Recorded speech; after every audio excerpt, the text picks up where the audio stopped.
Bonjour, dans la vidéo d'aujourd'hui, je vais vous montrer comment calibrer votre Samsung Odyssey G6 pour corriger l'inexactitude des couleurs.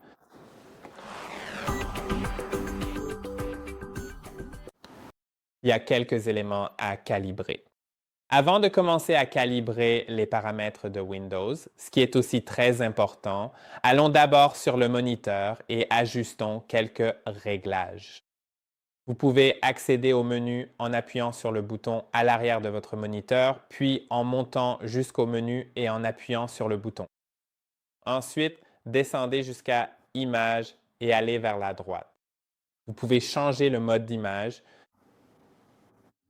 Ils sont assez différents les uns des autres, donc vous voudrez peut-être choisir celui qui vous semble le meilleur. Vous pouvez aussi vouloir modifier la teinte pour la rendre plus verdâtre ou plus rougeâtre dans certains cas, mais nous verrons cela plus tard également. Il y a aussi une tonalité de couleur qui est également très importante. Vous pouvez la régler sur froid, standard, chaud 1 ou chaud 2. Je pense que je vais le laisser sur chaud 1 pour l'instant. Vous pouvez aussi calibrer la balance des blancs, ce qui vous permet d'ajuster ici la saturation du rouge, du vert et du bleu, ce qui peut aussi devenir assez important. Mais d'abord, maintenant que nous savons comment ajuster certains réglages de base. Ici, je vais baisser un peu la luminosité parce que je pense qu'elle est un peu trop élevée et vous risquez de ne pas tout voir correctement. D'accord. Maintenant, passons aux paramètres de Windows, car c'est ce qui va nous aider à améliorer l'affichage. Parce que cela va nous donner quelques indications sur la façon d'ajuster les choses et aussi modifier certains paramètres dans Windows. Pour le faire, allez dans Système puis dans Affichage. Ensuite, vous devrez sélectionner le bon moniteur. Assurez-vous que c'est le cas, puis laissez-moi le trouver parce que c'est toujours quelque chose. Profil de couleur, vous sélectionnez le profil de couleur, puis vous pouvez vérifier que le moniteur est bien sélectionné. Ensuite,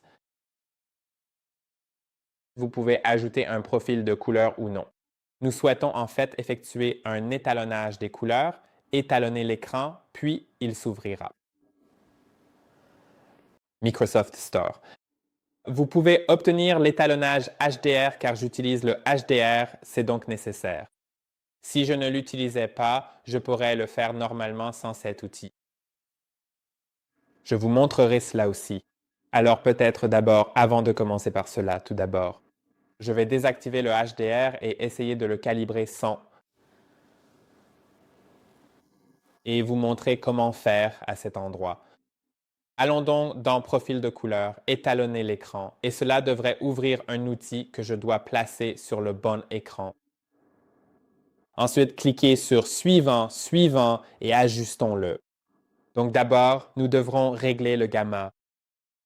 Il vous montrera à quoi ressemble un gamma trop faible, un bon gamma, et un gamma trop élevé.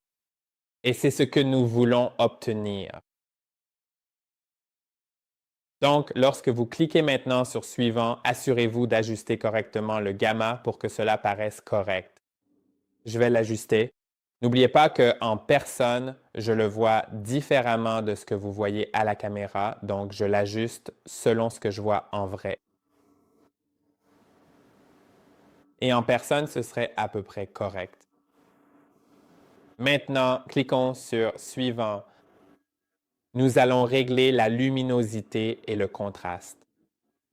Donc, tout d'abord, vous pouvez voir en personne. Aussi, cela paraît un peu différent ici. Une bonne luminosité me permet de voir un peu de détails sur le costume ainsi que d'apercevoir légèrement le X. Quand c'est trop lumineux, je vois le X trop nettement et quand c'est trop sombre, je ne vois pas le X ni les détails sur le costume. Cliquons sur Suivant et ajustons maintenant la luminosité sur mon moniteur. Donc, allez dans le menu, allez dans Images, puis dans Luminosité. Maintenant, Ajuster la luminosité pour qu'elle soit visible, qu'elle ne soit ni trop sombre, ni trop lumineuse, car quand c'est trop lumineux, je vois trop de détails. Donc, je vais la régler sur 6 parce que c'était ici. Ensuite, cliquons sur Suivant et voyons la partie suivante.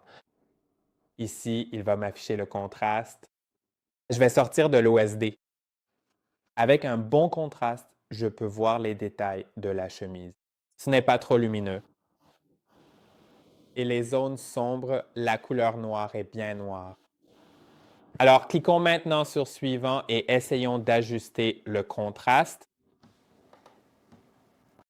Je veux dire, ça va. Je dirais que c'est bon maintenant, mais je peux l'ajuster. Quand il n'y a pas assez de contraste, je le vois. Et quand il y en a trop, je le vois aussi. Donc, je pense que je vais le régler à environ 45. C'est bon maintenant. Ensuite, la calibration des paramètres de Windows sur laquelle je vais revenir dans un instant. D'accord. Donc, cette partie va consister à ajuster les propres paramètres de Windows. Alors, cliquons sur Suivant ici. Vous pouvez voir qu'il vous indique ce qui sera trop rouge, trop vert, trop bleu, trop de bleu et de vert, etc. Alors, allons-y. En personne, ça a l'air correct, pour être honnête. À la caméra, je dirais que ça paraît un peu trop bleu. Donc, je pourrais le modifier en me basant sur l'image de la caméra. Ouais. Donc, d'accord, je ne toucherai pas au vert. Peut-être que j'augmenterai un peu les bleus. D'accord, ça rendrait bien à la caméra, mais en personne, ça a l'air correct comme ça, donc je vais laisser comme ça. Ensuite, cliquez sur Suivant et maintenant, vous pouvez comparer la calibration précédente et la calibration actuelle, voir à quoi ça ressemble. Vous pouvez aussi lancer l'outil de réglage ClearType pour calibrer le texte affiché. Donc, vous pouvez le faire si vous le souhaitez. Oui, en sélectionnant le moniteur, etc. Puis, il suffit de choisir le texte qui paraît le mieux. Mais je vais annuler, ce n'est pas important pour l'instant. Passons à la calibration HDR de Windows parce que c'est ce qu'on voulait faire, mais d'abord, je vais devoir activer le HDR sur cet écran. Donc ici, activons-le. Maintenant, le HDR est activé. Et ouvrons la calibration HDR de Windows. Je vais la mettre sur cet écran. Maintenant, vous pouvez voir. Je peux cliquer sur Commencer et il va tout m'expliquer. Ici, il s'agit de la luminance maximale. Et vous pouvez voir que cela devrait être sombre, presque invisible, voire complètement invisible et non visible. Donc, cette petite fenêtre ici que vous ne voyez pas, mais que je vois en personne.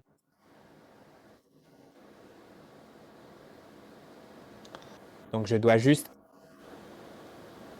le régler pour que je ne le vois plus, mais pas trop sombre, juste assez pour qu'il disparaisse.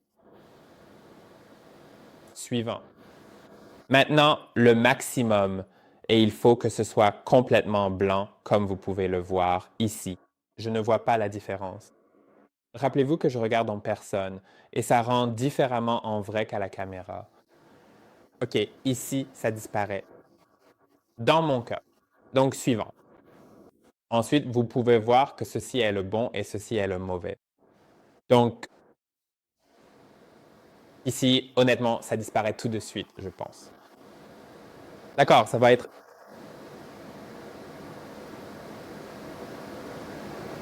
ça. Suivant. Ensuite, la saturation des couleurs que vous pouvez voir. Vous pouvez ajuster le curseur pour déterminer comment la couleur apparaît. À quel point vous voulez qu'elle soit saturée. Et effectivement, la saturation change ici. En personne, c'est plus visible. Je vais la mettre plus faible. Maintenant, vous pouvez nommer le profil, terminer et cliquer sur OK. Et maintenant, il est techniquement calibré pour votre HDR. Donc, le contenu HDR sera affiché en fonction de la calibration. Mais